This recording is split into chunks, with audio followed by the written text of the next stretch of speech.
Shalom saudara-saudara, bersama-sama kita renungkan firman Tuhan dengan tema pemeliharaan Tuhan di masa pergumulan. Keluaran 16 ayat 35 mengatakan, orang Israel makan mana 40 tahun lamanya, sampai mereka tiba di tanah yang didiami orang, mereka makan mana sampai tiba di perbatasan tanah Kanaan.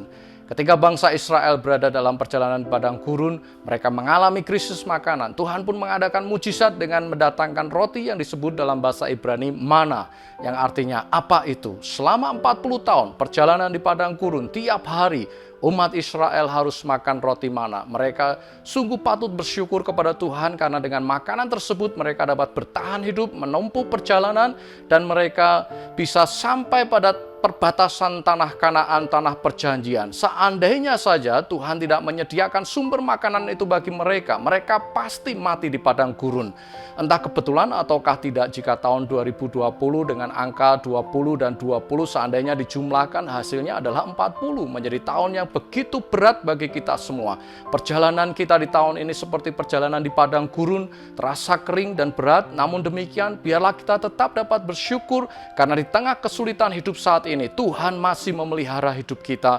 Tuhan masih menyediakan sumber-sumber bagi kehidupan jasmani melalui aktivitas kerja yang kita lakukan. Meskipun mungkin tidak seperti pada tahun-tahun yang lalu, namun setidaknya kita masih bisa bertahan untuk terus berjalan sampai ke batas akhir situasi yang berat saat ini. Untuk melewati masa krisis perjalanan padang gurun di tahun ini, saudara-saudara, kita tidak hanya membutuhkan makanan bagi hidup jasmani kita, tetapi kita juga butuh makanan untuk hidup rohani kita. Kita patut bersyukur karena selama masa pandemi COVID-19, meskipun terbatas, kita masih mempunyai akses kesempatan untuk kita bisa menikmati makanan rohani, yaitu firman Tuhan. Baik itu melalui ibadah online, persekutuan online, maupun klip video renungan singkat seperti yang saudara saksikan saat ini.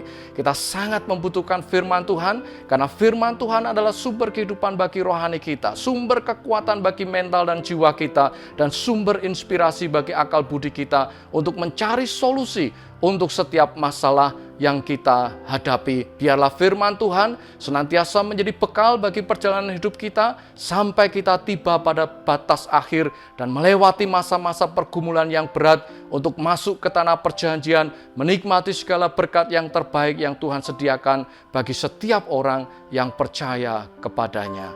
Amin.